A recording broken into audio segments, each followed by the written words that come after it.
Okay, Honors Algebra 2, we are going to do lesson 6.2, angles of rotation. So this is going to be new, so pay attention, and it's not very hard though, you'll catch on. All right, an angle is in standard position.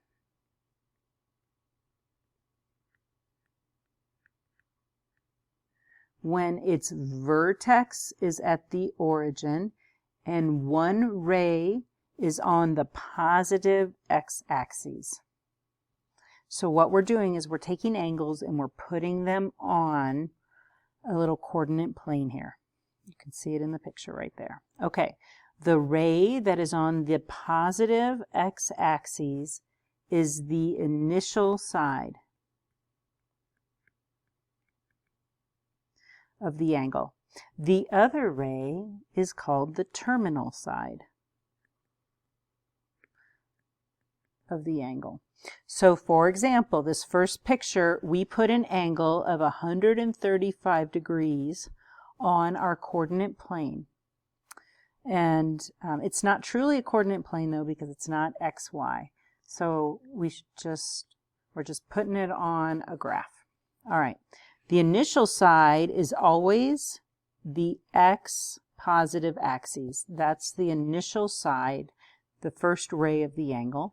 And then we put on the angle. It is 135, so it goes up to here, and this would then be the terminal side. So we have an initial side and we have a terminal side. Notice the numbers on my axes. Here is 0 degrees. This obviously is a 90-degree angle. If we went all the way over, that would be 180. Remember, that's a straight angle. This down here is 270 degrees. And then if we went all the way around in a full circle, we would land up here again at 360 degrees, and we can just keep going, wrapping around our graph. The next one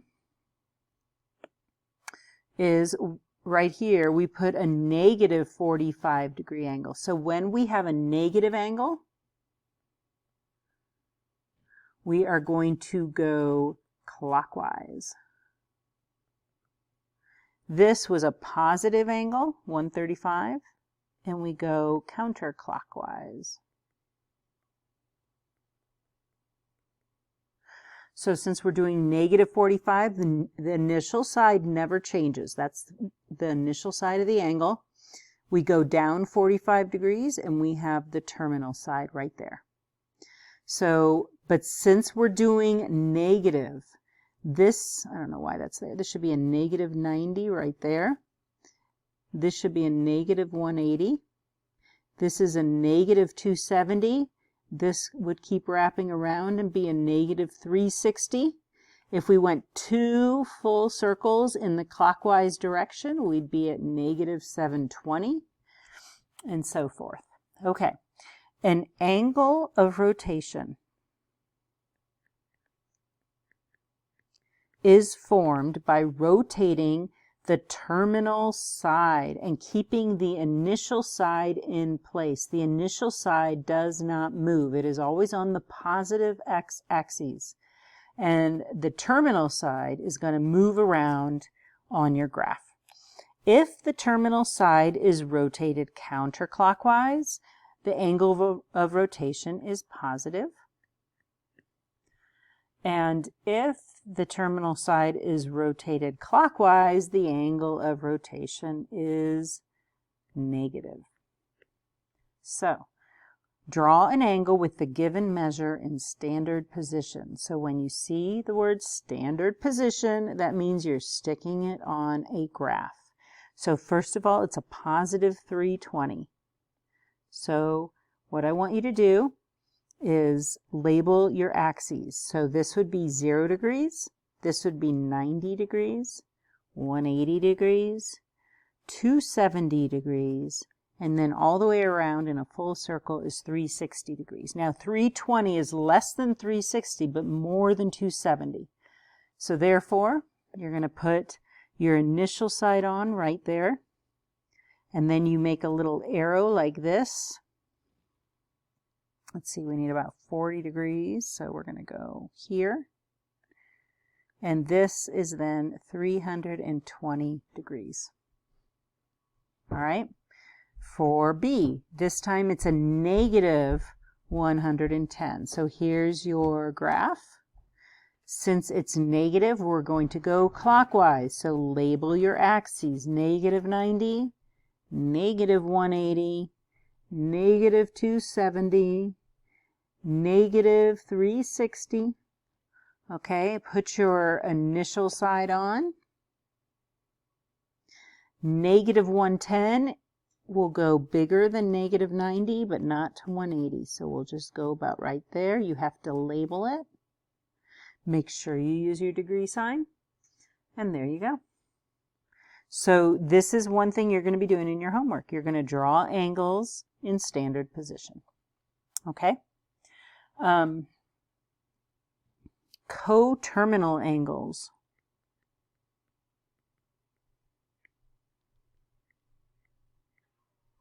Are angles in standard position with the same terminal side.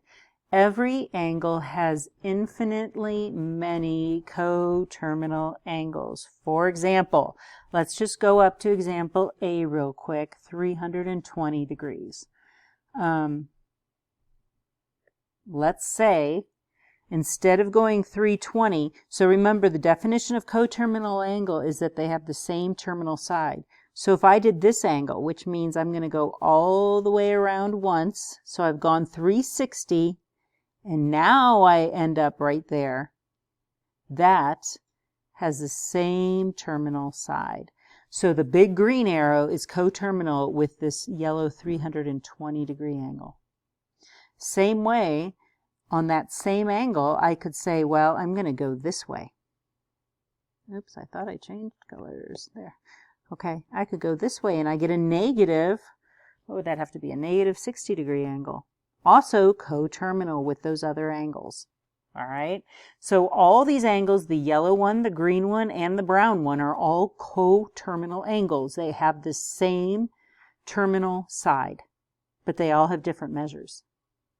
And the way you get an infinite number is you can just keep wrapping around, and every turn around is another 360, and you just keep adding 360. So, brings us to example 2. Find the measures of a positive and a negative angle that are coterminal with the given angle. So that means if I'm starting with 65, so 65 would be right here, right? But anyhow, to get another positive, I need a positive coterminal. What I'm going to have to do is I'm going to have to wrap around and then end up there. So basically, that yellow angle is going to be 65 degrees plus 360. And that gives me 425 degrees. And that angle, 425, is coterminal with 65. I could add another 360 and another 360 and on and on and on. All right, so to get positive coterminal angles, you are going to add 360 degrees. And you can keep adding if you want. Please don't though, because if you give me like 1,500,000 angle, I will have to do the math to find that. All right, so to get a negative,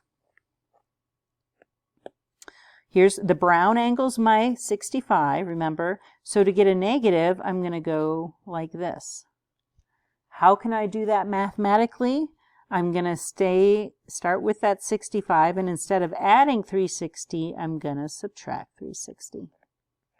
And that will give me my negative 295 degree angle, which is the blue one, which is coterminal. So to find the measures of positive, we add 360, and here we subtract. Oh, negative, we're going to subtract 360s. Now sometimes you might have to do it a number of times, so let me show you what I mean here. For B, theta is 490 degrees. So if I put that on a graph, first of all, I'd have to go all the way around once. That's 360, right? And so I still need another 130, so I'm over here. This is theta.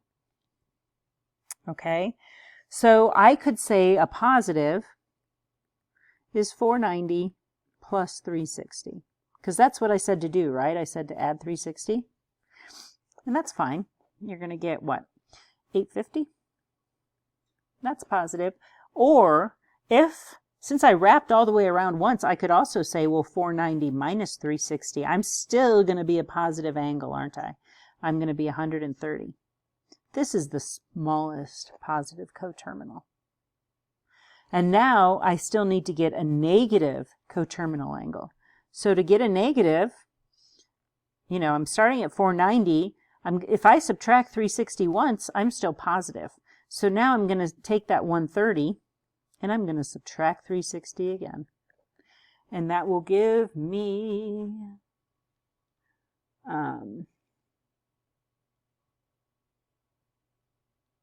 interesting. I don't have that written down. So hold on, I will get that. 230 degrees negative. There's a negative coterminal. So if I ask for a negative coterminal, you have to keep subtracting 360 till you get a negative number.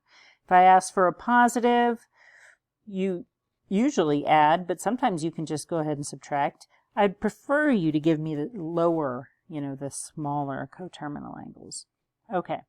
For an angle in standard position, the reference angle, this is very important, the reference angle is the positive acute angle formed by the x-axis and the terminal side. So when we talk about reference angles, all right, let's go up here to negative 110. This angle is negative 110. The reference angle is the positive acute angle formed by the x-axis and the terminal side. So this angle right here is theta reference. It's formed by the x-axis and the terminal side. Let's look at this angle right here. 490 degrees. Remember, we had to wrap all the way around once. We landed here. The reference angle is created by the x-axis and the terminal side. There's theta reference. So you have to know, this is so very, very important. The best way to find your reference angles is to think bow tie. You guys all know what a bow tie looks like. A bow tie looks like this. So on your graph, your reference angles are one of these angles. All four of these. So we have one angle there, one angle there, one angle there, one angle there. All four of those are possible reference angles. They are all made by the x-axis. It doesn't have to be the positive or the negative x-axis, any part of the x-axis and the terminal side of the angle. So example 3, find the measure of the reference angle for each given angle. All right, so let's do 135. First thing you're going to do is you're going to put 135 on your graph. So again, here's 0 degrees, here's 90 degrees, here's 180 degrees. So 135 is going to be the angle that goes from here to there. That's 135 degrees. Now the reference angle always is made by the x-axis and the terminal side. So this is my theta reference. And the question is, find the measure. So what is that measure? Well, in this case, what's the difference from 180 to 135? And that would give me 45 degrees. So theta reference is always positive. It doesn't matter if you're going clockwise or counterclockwise. A reference angle is always positive. It's always acute. It cannot be 90 or more than 90. It always is made with the x-axis and the terminal side of the angle. So let's do 290. All right, we have 0 degrees, 90 degrees, 180 degrees, 270 degrees, and so 290 is going to be somewhere in here. This is my 290-degree angle. So what is the reference angle? Well, if you think about your bow tie, it would have to be right here. That is made by the x-axis and the terminal side. We call it theta reference. And then to find that measure, you have to just do a little math in your head. So this went to 290. From 290 to 360 would be 70 degrees. Sometimes you add, sometimes you subtract, so you just have to kind of work it out, which I know you all can do. All right, next one. Theta is negative 115. So as soon as we see that negative, we're going clockwise. So negative 115 is past 190. We'll put it right there. Negative 115 degrees is right there. So where's my reference angle? Right there. It's made by the x-axis and the terminal side. And what is the measure of my reference angle? Theta reference. Well, this time I'm going to say 180 minus 115 is going to give me a 65-degree angle. Remember, they're always positive, they're always acute, they're always made by the x-axis and the terminal side of the angle. All right, we can find the values of trig functions for an angle in standard position if you are given a point on the terminal side of the angle. So,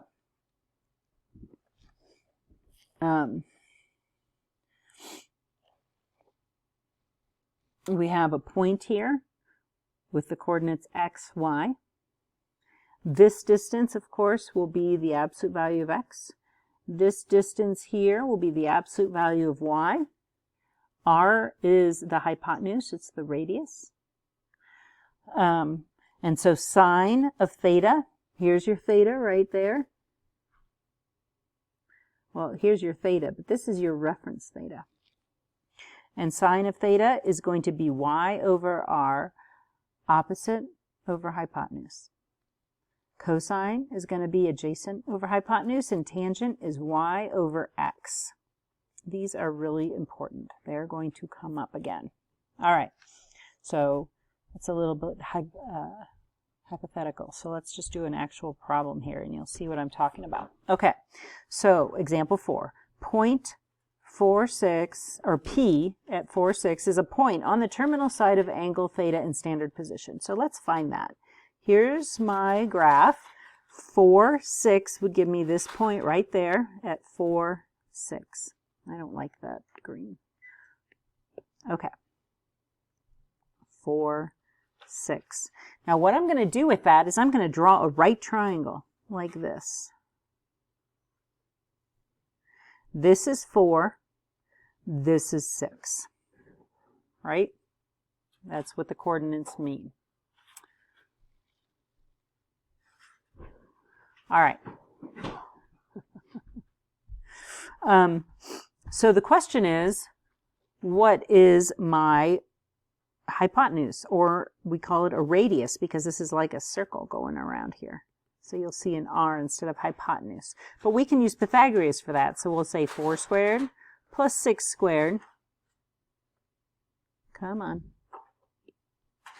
4 squared plus 6 squared is going to equal my radius squared. So that is 16 plus 36 equals my radius squared. Therefore, the radius is 52. And the square root of 52, that's 4 times 13. So it's 2 radical 13.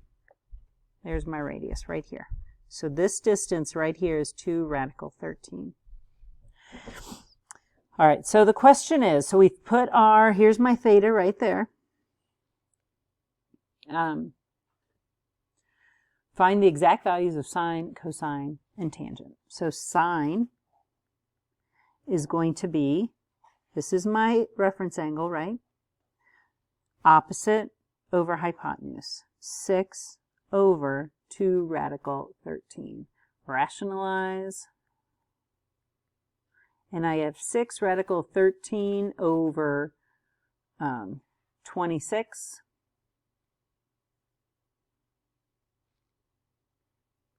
Simplify those 2's, and I get 3 radical 13 over 13. And that's the sine of theta. All right, cosine of theta. Right, here's my theta. Cosine is adjacent over hypotenuse. So now I do 4 over 2 radical 13. Simplify first this time. And now rationalize. And I have 2 radical 13 over 13. That's the cosine of theta. And then tangent is opposite over adjacent. 6 over 4. 3 over 2 is the tangent of theta. And there you have it. Now the thing you have to take note of, though, is what coordinate they are in. For example, this point was positive 4 over and positive 6. So both of these are positive numbers. Now we know technically a distance always has to be positive, but you have to keep track of those. So let me just show you what that means in example 5. Determine the exact coordinates of point P.